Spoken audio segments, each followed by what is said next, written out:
Esse estudo, Acalma-te, foi editado para Chico por Emmanuel no livro Palavras de Vida Eterna, é a lição 33. Emmanuel, como sempre, usa passagens da Bíblia, do Evangelho, para desdobrar uma série de raciocínios, e ele faz isso de uma forma tão profunda que quando nós nos propomos a estudar as obras de Emmanuel, é necessário que a gente busque todas as fontes para contextualizar, para facilitar o nosso entendimento. Essa lição não é diferente.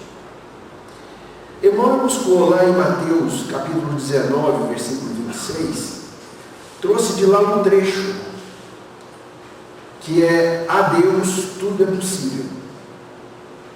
Vejam uma frase muito curta. Esta passagem é aquela quando o jovem rico procura Jesus e pergunta para Jesus o que ele tinha que fazer para ter a vida eterna. Lembram disso? Lembra dessa passagem? Pois bem, mas a passagem trata de forma muito rápida esse jovem rico. Então, para que a gente possa embasar o estudo de Emmanuel, nós vamos contextualizar um pouco, porque a gente precisa de refletir a gente precisa de fazer algumas perguntas. Quem era o jovem rico? O que o fez procurar Jesus? O que o fez fazer a escolha que ele fez? Somos convidados todos os dias para seguir esse caminho. Nos nossos lares, no nosso trabalho, no nosso círculo social, as nossas amizades. Nessa passagem, Jesus continua. Disse então Jesus aos seus discípulos: em verdade vos digo que o rico dificilmente entrará no reino dos céus. E outra vez vos digo que é mais fácil um camelo passar pelo fundo de uma agulha do que entrar um rico no reino de Deus. Quando os seus discípulos ouviram isso, ficaram grandemente maravilhados e perguntaram: quem pode então ser salvo? Jesus, fixando neles o olhar, respondeu: aos homens é isso impossível, mas a Deus tudo é possível. E Emmanuel pega somente essa última parte aqui para ele desdobrar o raciocínio.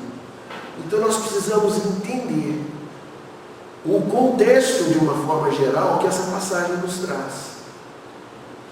Nós podemos entender equivocadamente que Jesus aqui estava traçando um paralelo entre as características, as potencialidades do homem e de Deus.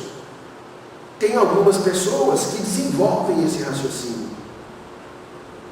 E aí ele se limita. Na realidade, quando fala aqui, Jesus, fixando nele o olhar, respondeu: aos homens é isso impossível, mas a Deus tudo é possível. Lembrem-se que tinha acabado de acontecer o caso do jovem rico. E Jesus ofereceu o caminho de Deus. E ele fez uma escolha pelo caminho dos homens. A escolha que é nos apresentada todos os dias tem desdobramentos ao infinito na vida de cada um de nós. O desdobramento em função de tudo que a gente trouxe até o momento em que estamos, e toda a nossa necessidade de espiar os erros que cometemos e corrigir isso, nos lança a cada um de nós a possibilidades infinitas. Então aqui vem a primeira mensagem: quem somos nós para ajudar o nosso próximo? Cada um de nós tem uma história tão rica e tão longa, que se porventura algo que nos chama a atenção num colega, num pai, num irmão, que aquilo me deixa, sabe, pô, mas esse cara é assim, eu preciso falar com ele. Gente, se a gente olhar um pouquinho, não muito longe, no nosso processo de evolução, talvez muito pouco tempo atrás nós estávamos na mesma situação desse irmão. Tendo isso como pano de fundo, a gente agora pode entrar na lição que o Emmanuel traz para nós. Então, todo esse contexto, nós temos que considerar nisso que Emmanuel vai nos trazer. E o que aconteceu lá na época de Jesus, e a explicação que Emmanuel nos traz, é atemporal. Não é uma situação que pode nos ajudar na época do Cristo, na época do Chico, quando fez essa psicografia hoje. Então vejamos. Seja qual for a perturbação reinante, acalma-te e espera, fazendo o melhor que possas. Seja qual for a perturbação reinante, gente, aqui ele olha para o mundo, ele não estabelece limites, ele não estabelece situações, percebe?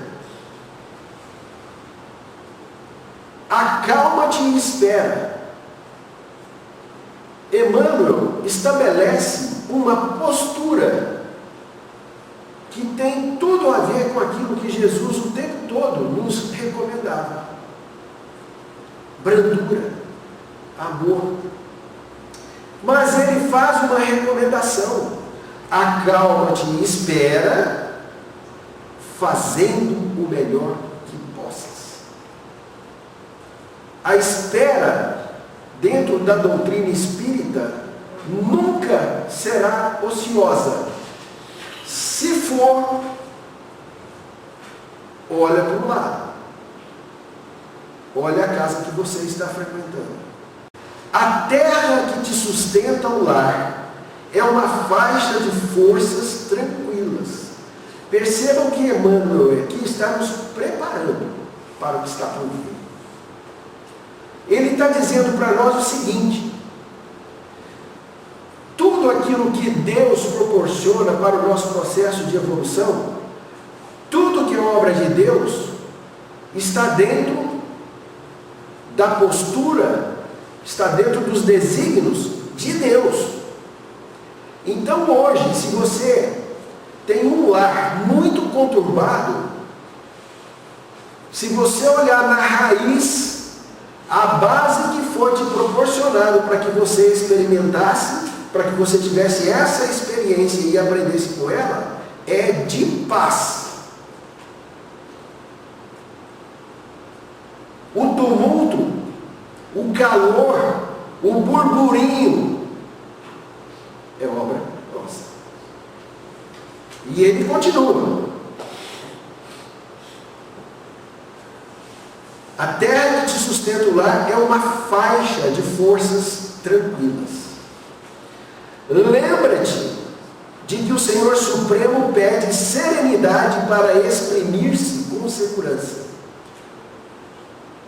Nós temos que lembrar que nós fomos providos de uma companhia o tempo todo, que é o nosso espírito guardião. Cada um tem um.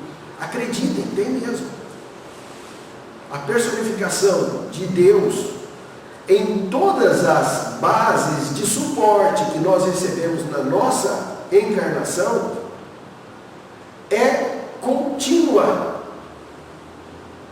Por isso que ele fala, lembra-se de que o Senhor Supremo pede serenidade para exprimir-se com segurança. Mas para que nós possamos perceber essa base toda, não vai ser no ruído, não vai ser nas situações de estresse que nós vamos perceber. Veja que Emmanuel está nos preparando. Cada dia que se levanta é convite de Deus para que lhe atendamos a obra divina em nosso próprio favor. Percebam, gente, é dado a oportunidade para nós, para que nós possamos evoluir. E quando eu falo a oportunidade, em todos os aspectos materiais, espirituais, sociais. O nosso parceiro, nosso esposo, nossa esposa, nossos filhos, tudo nos é dado para proporcionar oportunidades para que a gente possa evoluir. Percebe? Então, Emmanuel leva a gente para uma profundidade que, depois que você estuda e percebe tudo isso, nós não podemos falar que a gente tem dúvida sobre qual o caminho que a gente tem que seguir. Não podemos. E essa é a grande virtude da doutrina espírita.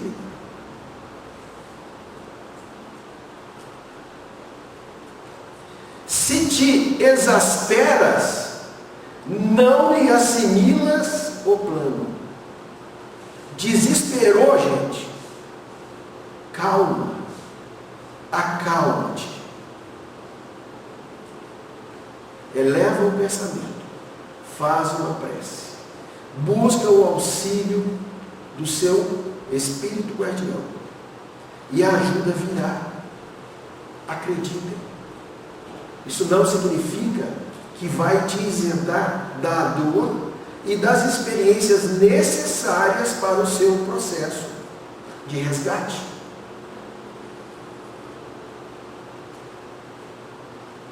Se te afeiçoas à gritaria, não lhe percebes a voz.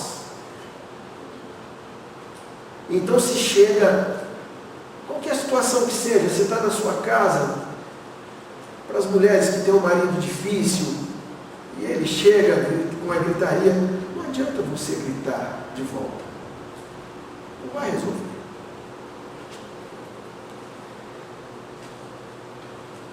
Conserva-te, pois, confiante, embora a preço de sacrifício. Olha o sacrifício que ele está colocando. De certo encontrarás ainda hoje corações envenenados que destilam irritação e desgosto, medo e fel. Isso passa na nossa vida no cotidiano. E é o sacrifício de lidar com isso que ele se refere, gente. Então é muito sutil, é todo dia. Entende? Não é uma coisa para você vir aqui no centro, buscar e depois sair dali, ficou um espírito aqui e saiu um cara social. Não é isso.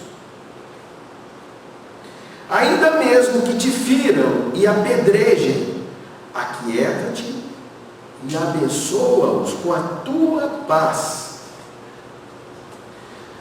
Os desesperados tornarão a harmonia, os doentes voltarão à saúde, os loucos serão curados, os ingratos despertarão.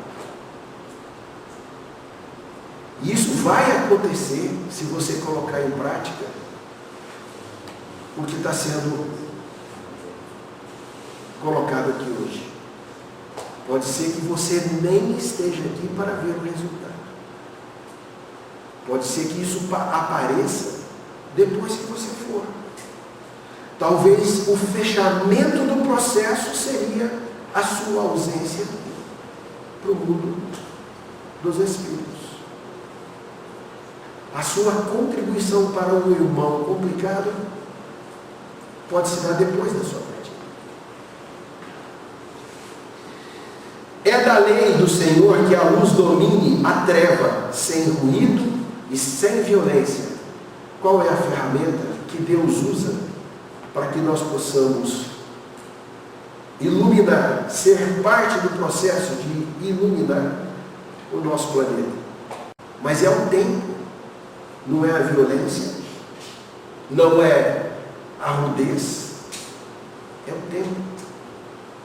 Nós somos espíritos imortais. Recorda-te que toda dor, como toda nuvem, forma-se, assombra-se e passa.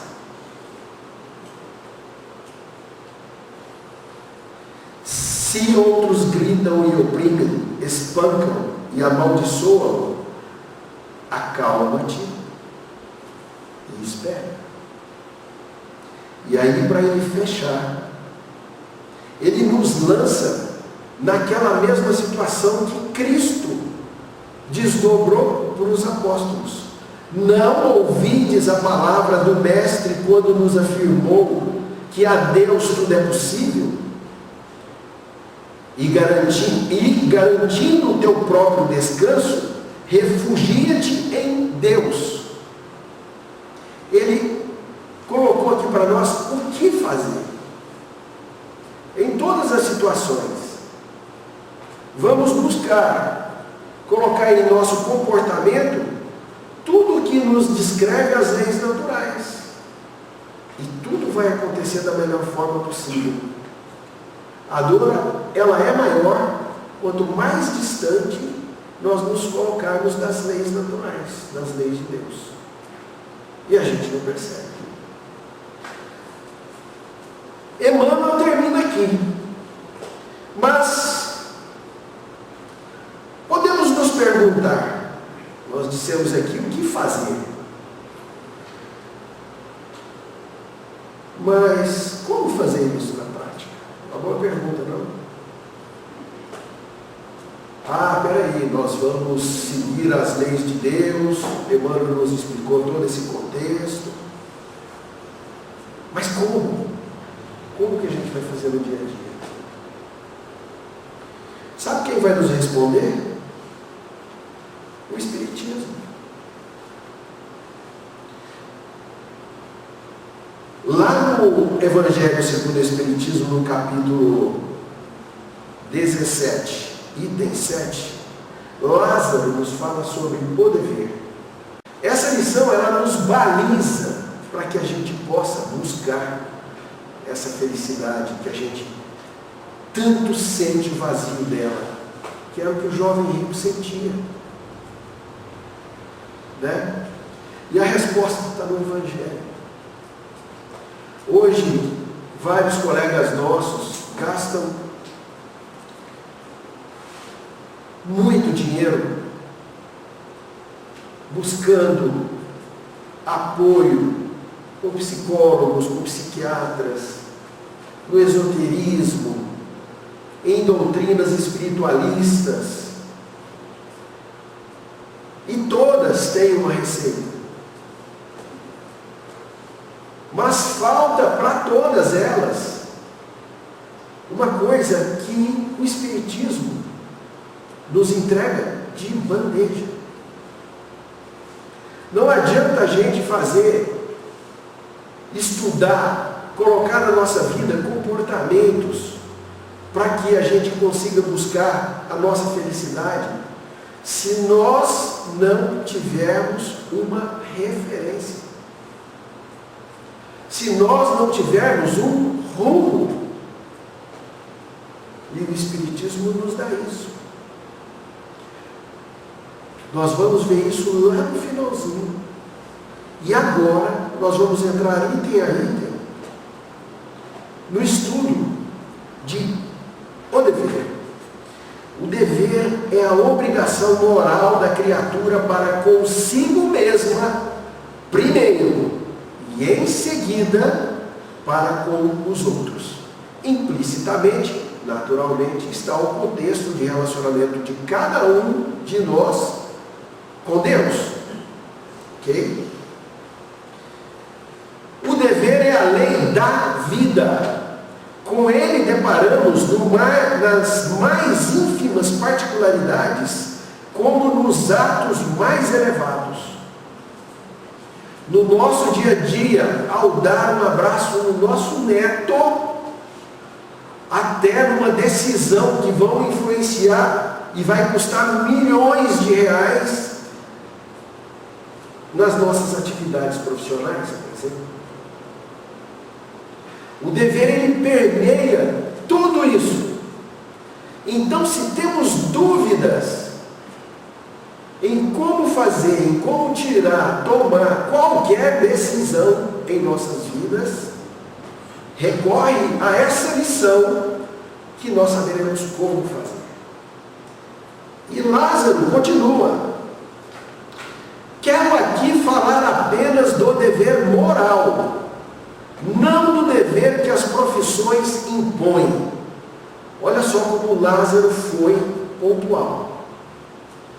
Ele separa o joio do trigo. Porque, gente, nós evoluímos muito em todo o nosso processo de relacionamento material, profissional e assim por diante. Mas nós cruzamos aí nas ruas com pessoas que estão, moralmente falando, com características do mundo primitivo. Pessoas extremamente cruéis, capazes de matar, de torturar, de fazer coisas absurdas. Cruzam com a gente aí todo dia nas calçadas. Então Lázaro fala assim: ó, esquece esse outro lado e vamos tratar somente da questão moral. Como é o Evangelho segundo o Espiritismo, que na sua introdução Kardec também faz essa recomendação. E olha por onde ele começa, gente. Na ordem dos sentimentos, o dever é muito difícil de cumprir-se por se achar em antagonismo com as atrações do interesse e do coração. Isso é muito sutil, gente. O mundo que nós estamos vivendo hoje é resultado da aplicação negativa disso. Eu vou dar um exemplo com uma experiência pessoal. Algumas pessoas que eu já conversei, principalmente os jovens, eles falam: não, trabalhar, tô nem, não, eu vou lá na empresa, faço o que eu tenho que fazer lá para ganhar meu dinheiro, mas a minha felicidade está nas minhas férias, eu vou buscar aquilo que eu gosto de fazer, não sei o que e tal. Então, vão desconectando o seu processo de evolução das oportunidades que você tem para aplicar. Essa é a estratégia que estão utilizando conosco e a gente está deixando. Eu vou dar um exemplo pessoal. Eu trabalhei numa empresa há muito tempo atrás. Eu era um engenheiro recém-formado. E lá nessa empresa foi instituído um programa que chamava Programa Presidente Qualidade.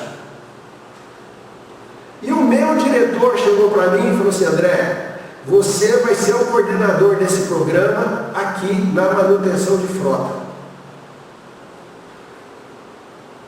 Eu falei: joia, cada área da empresa tinha um coordenador, e o programa basicamente era o seguinte: você, como colaborador da empresa, ao ter uma ideia, você leva essa ideia até o coordenador faz uma avaliação de custo-benefício da ideia, e se por acaso for aprovada, você vai desenvolver a ideia.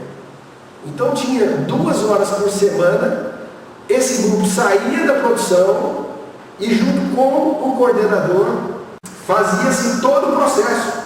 Levantamento de necessidades, material, depois você construía o que precisava construir, depois você media resultado e gerava um relatório de ganho. Era uma coisa fantástica, muito interessante.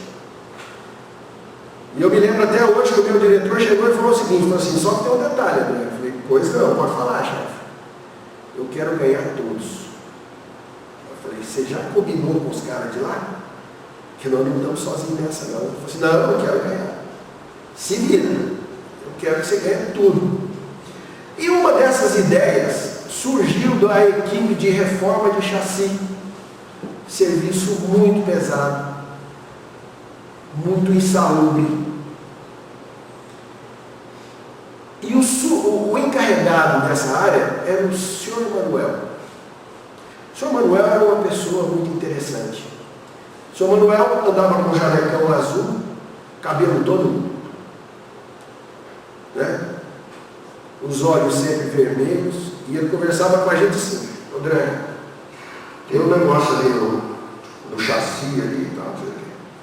Porque na maioria das vezes o senhor Manuel estava embriagado. Ele era um alcoólatra. Mais uma pessoa fantástica. E aí nós desenvolvemos a ideia e realmente o resultado era fantástico. A ideia era boa mesmo. Nós construímos os dispositivos, medimos e tal. Aí chegou um momento e falou assim: pois é, gente, agora chegou a hora da gente apresentar o projeto. André, você vai lá apresentar? Eu falei assim: não, tem que ser um de vocês. Aí os caras falaram: não, o senhor Manuel vai fazer, ele é encarregado, ele vai fazer e tal. O senhor Manuel olhou para mim e falou assim: André, eu não tenho condições de fazer isso. Não custa falar com você. Eu falei: senhor Manuel, é o time do senhor que pediu. Pois nós vamos ensaiar, se necessário, 1000 vezes. Mas o senhor vai fazer essa apresentação. E assim fizemos. Saímos. Até um dia ele falou assim: senhor Manuel, se o senhor conseguir apresentar do jeito que o senhor acabou de apresentar aqui para mim, nós vamos ganhar esse negócio. Você acha, André? Acho. E a apresentação era no sábado seguinte. Não, tá bom e tal. E foi. Só que depois que o senhor Manuel saiu, eu falei assim: esqueci de falar para o senhor Manuel, meu Deus do céu, senhor Manuel. O senhor vai lá, é o dono da empresa, o presidente vai lá para entregar o prêmio da hora, para ele cuidar da aparência dele. Eu esqueci de falar isso para ele. Chegou no dia, e eu naquela expectativa, todos os funcionários ali aguardando, de repente entra o senhor Manuel. Uma roupa social, cabelo cortado, barba feita, olhos límpidos, brilhantes. Até arrepio quando eu me lembro disso. O senhor está pronto? Estou pronto. Vocês não imaginam a minha felicidade. Esse sentimento que muitas vezes as pessoas relegam. As pessoas mudam o significado. E eu lá no fundo, olhando o senhor Manuel lá na frente, com toda a desenvoltura, os olhos límpidos. Sabe o que aconteceu? Nós ganhamos. E foi maravilhoso. Então, quando ele fala na ordem dos sentimentos, o dever é muito difícil de cumprir-se por se achar em antagonismo com as atrações do interesse e do coração. É necessário que a gente mergulhe. E se alguém chega com propostas descabidas para nós, vendendo a felicidade na matéria, sai fora. No sexo, no poder, a sua felicidade está em você ser o chefe mais poderoso da sua empresa. Sai fora, o caminho não é esse. E Emmanuel ainda continua: não tem testemunhas às suas vitórias que não estão sujeitas à repressão às suas derrotas. Está falando do dever. Então eu, ainda no caso do senhor Manuel, não tinha condições de perceber tudo o que estava passando no íntimo do senhor Manuel. Eu sei que era muita coisa boa, mas no meu eu tinha. a sensação do dever cumprido traz uma felicidade que é diferente de tudo que vocês possam imaginar. O dever íntimo do homem fica entregue ao seu livre-arbítrio. Ora, gente, o livre-arbítrio é uma característica que nós temos como espíritos. Éramos princípios espirituais lá no começo, e ao nos tornarmos espíritos, nos foi dado o livre-arbítrio. Então é uma característica do espírito.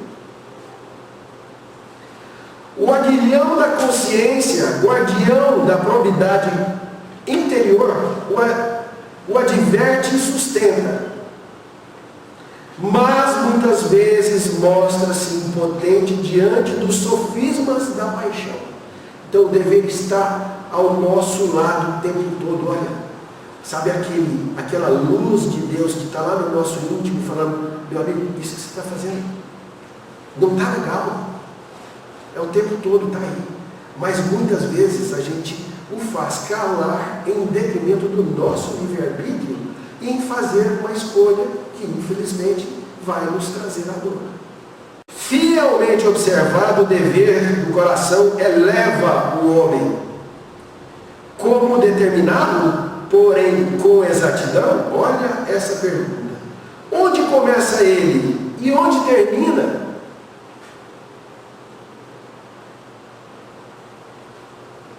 Vamos ver se a gente consegue administrar a resposta. O dever principia para cada um de vós, exatamente no ponto em que ameaçais a felicidade ou a tranquilidade do vosso próximo. Não existe evolução espiritual sozinho. Perceba que no mínimo 2 elementos você precisa ter: você e o próximo.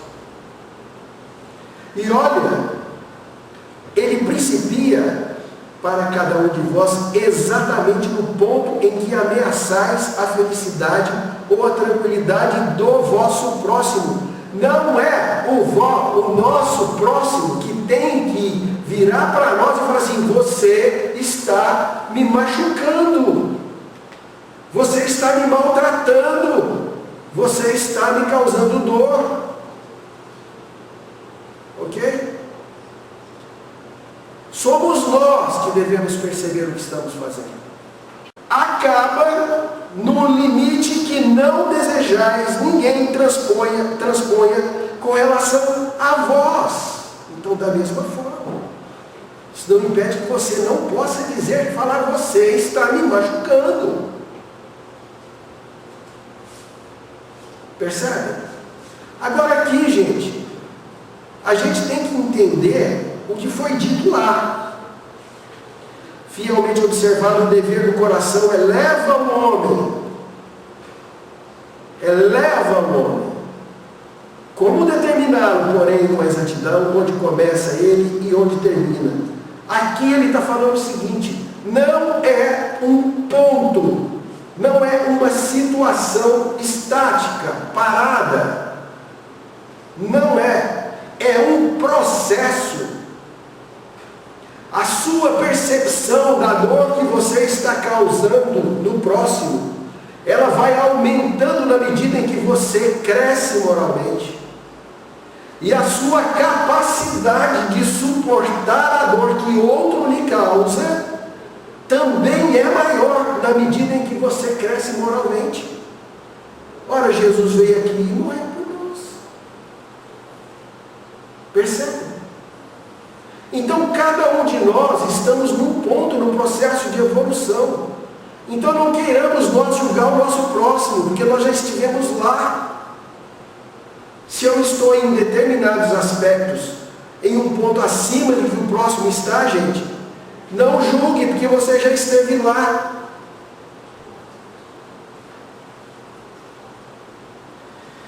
Deus criou todos os homens igual para a dor, pequenos ou grandes, ignorantes ou instruídos, sofrem todos pela mesma causa, pelas mesmas causas, a fim de que cada um julgue em sã consciência o mal que pode fazer. Olha só. Ou como aí? Presta atenção. Com relação ao bem, infinitamente vário nas suas expressões, não é o mesmo o critério.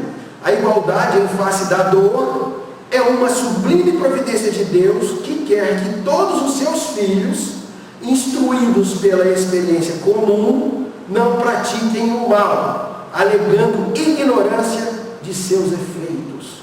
Nem o mal, nem o bem. O bem, ele te dá uma satisfação muito pessoal, mas ele vem do bem que você faz para o outro. Veja a situação do São Manuel. O que aquilo me causou de felicidade? Mas foi uma ação que nós fizemos juntos. Não foi uma obra só minha. O dever é o resumo prático de todas as especulações morais. É uma bravura da alma que enfrenta as angústias da luta. É austero e brando, pronto a dobrar-se às mais diversas complicações, conserva-se inflexível diante das suas tentações. O homem que cumpre o seu dever ama a Deus mais do que as criaturas e ama as criaturas mais do que a si mesmo. Há um tempo juiz e escravo em causa própria. Gente, mas isso aqui é a sua consciência falando. O dever é o mais belo laurel da razão, ele está ligado diretamente à razão. Descende desta como de sua mãe o filho. O homem tem de amar o dever, não porque preserve de males a vida, males aos quais a humanidade não pode subtrair-se, mas porque confere à alma o vigor necessário ao seu desenvolvimento. O Espiritismo não vem nos tirar a dor, gente. Se alguém procurou a doutrina espírita para isso, está no lugar errado. Mas o Espiritismo vai te dar uma força tão grande para que você possa enfrentar o seu processo de evolução que nenhuma outra doutrina dá. O dever cresce e irradia sob mais elevada forma em cada um dos estágios superiores da humanidade. Jamais cessa a obrigação moral da criatura para com Deus. Tem esta de refletir as virtudes do Eterno, ou seja, a humanidade tem que refletir as virtudes do Eterno, que não aceita esboços imperfeitos, porque quer que a beleza de sua obra resplandeça a seus próprios olhos. Mais uma vez, é perigoso fazermos aqui uma análise equivocada. Não estão aqui, gente, comparando a gente com Deus, não. Na primeira parte da frase, ele já se posiciona. O dever cresce e irradia sobre mais elevada forma em cada um dos estágios superiores da humanidade. É um processo. Entendem? E nós seremos deuses. Com D minúsculo, mas nós seremos. E chegaremos à perfeição relativa, porque a perfeição absoluta somente Deus. É disso que ele está falando. E assim ele encerra. Agora,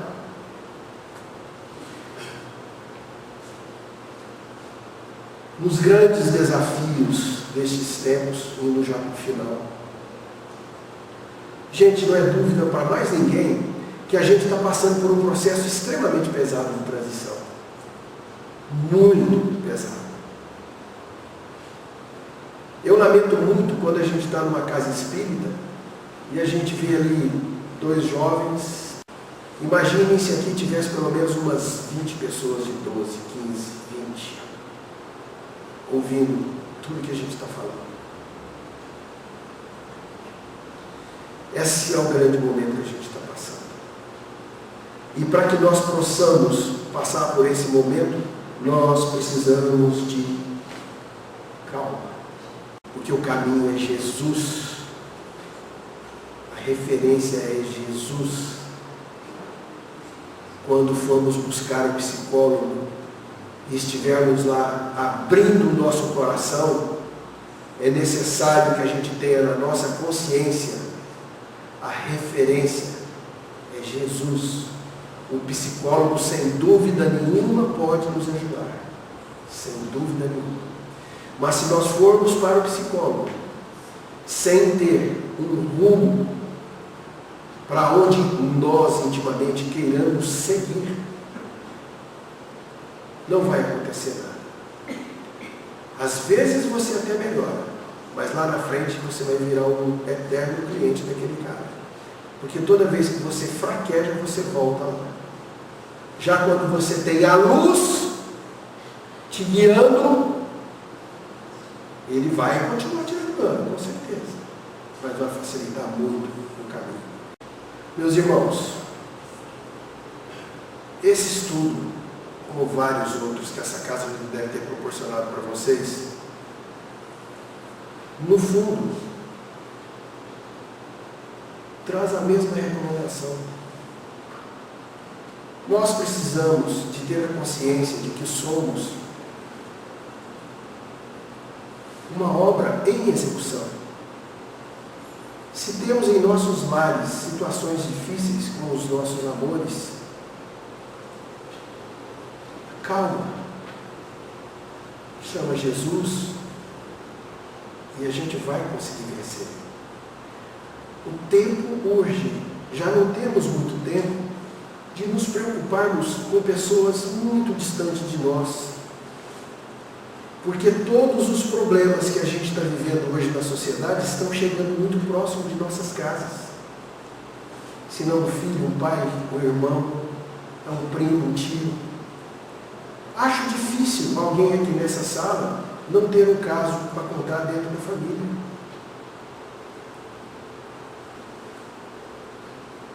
Chegará um dia em que nós teremos condições de dar o apoio necessário a todos os nossos irmãos, a todos os nossos entes queridos, necessário para que todos nós consigamos atravessar essa porta que está se abrindo aí.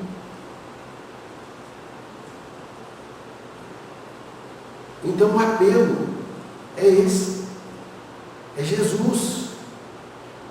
Não tenho dúvida. Se a situação está complicada, chame por Jesus, que Ele vai nos enviar o apoio. A gente precisa saber disso, não é crer. É você saber, não, eu sei. Deus é grande. Jesus é nosso mestre. Ele está guiando o nosso planeta. Tudo que nós estamos vendo, tudo, absolutamente tudo, gente, está tudo dentro de um plano maior. É misericórdia pura. São irmãos nossos também, filhos de Deus, que estão tendo as suas últimas oportunidades ao nosso lado, para que possamos contribuir da nossa forma, de acordo com as nossas potencialidades, para que o todo melhore. Que Jesus nos ampare e proteja, hoje, agora e sempre.